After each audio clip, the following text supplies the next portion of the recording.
જય શ્રી કૃષ્ણ, જય સ્વામિનારાયણ। કેમ છો બધા? તો આજે અમે આવી ગયા છે જાંબુડી ગામમાં સુરેશભાઈ કરમસિંહભાઈ દુધાત્રાને ત્યાં કે ત્યાં છે ને આફ્રિકાથી એક વિડીયોના વ્યુઅર છે અને એને છે ને 5000 રૂપિયા અમને રોકડા મોકલાવ્યા હતા અને અહીંયા છે ને અમારે અનાજની કીટ લઈને આવવાની હતી એટલે તો આપણે આજે કીટ લઈને આવ્યા છે અને જો તો તમે કીટ જોઈ લો અને આજે તો છે ને ભાઈને બહુ મજા પણ નથી એ કહેવાય ને કે ડાયાલિસિસ પણ અધૂરું રહી ગયું હતું બહુ મજા નહોતી તાવ ને એવું આવી ગયું છે પણ વાતાવરણ એવું છે ને એક તો આમે શરીર પહેલેથી નબળું પડી ગયું હોય બીમાર હોય એટલે એના લીધે વધારે વીકનેસ આવી ગઈ છે અને કીટમાં જો આવી બધી વસ્તુ અમારા રીતે સજેશનમાં અમને તો પછી બહુ કઈ ખ્યાલ નહોતો પણ જીવન જરૂરિયાતની વસ્તુ હોય એવી બધી લઈને આવ્યા છે અને વિડીયોને આગળ શેર કરજો અને આફ્રિકા વાળા ભાઈને મારા એમ કહેવાય કે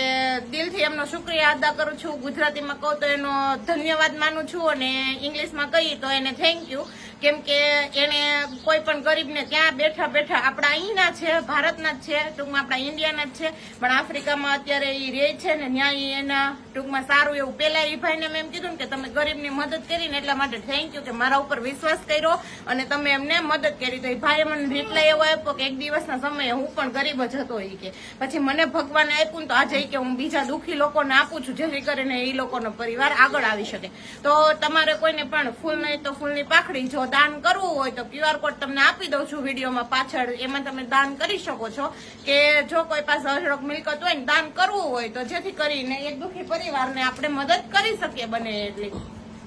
અને મિત્રો કઈ નાની એવી વાત નથી એક દિવસ બે દિવસની કઈ વાત નથી એક દિવસનો દવાખાનું હોય તો આપણે લોકો કંટાળી જતા હોય છે જયારે 4 વર્ષથી ઉપરનો ટાઈમ થઈ ગયો છે આ ભાઈને ડાયાલિસિસની કાર્યવાહી ટૂંકમાં શરૂ થઈ છે ને એને કે 4 વર્ષથી ઉપર તો એ ડાયાલિસિસ કરાવે છે આપણે એમ કહીએ કે હાલો ડાયાલિસિસ તો ઘણા હોય સરકારમાંથી થાય ડાયાલિસિસ સરકારમાંથી થાય બાકીના દવાના ખર્ચા ગણો XYZ આવવા જવાના ટિકિટ ભાડાના તમે ગણો તે સિવાયના નાનું એવા બે બાળકો છે એમનું બધાયનું ગણો તો ઘણા મિત્રોએ આપણે આગળ વિડીયો બનાવ્યો તો ઘણા મિત્રોએ સપોર્ટ કર્યો તો આપને એવું નથી કે એક સમાજમાંથી સપોર્ટ આવ્યો તો 18 વર્ણમાંથી આપને સપોર્ટ આપ્યો હતો અને એ બધાનો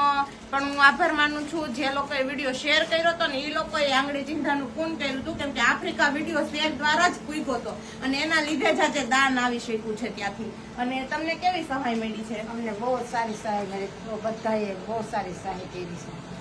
તો મિત્રો કોઈ પણ દુઃખી વ્યક્તિને મદદ થતી હોય એટલી કરજો QR આપ્યો છે તમારાથી બને તો મદદ કરજો અને જો તમારી કેપેસિટી મદદ કરવાની ન હોય તો પણ તમને થેન્ક યુ કે તમે પૂરો વિડીયો જોયો ને તમે આગળ શેર કર્યો એટલા માટે કેમ કે પાછા કોઈ પણ એવા વ્યક્તિ હોય કે જેમને સહાયની જરૂરિયાત હોય એમને પણ આ વિડીયો પોગે તો એ અમારો સંપર્ક કરી શકે ને એવું કોઈ વ્યક્તિ હોય કે જે દાન આપી શકે એમ હોય તો એ જેટલી મદદ કરે એટલી ભગવાન તો જોવે જ છે કે લેખે છે આપણા પૈસા એમ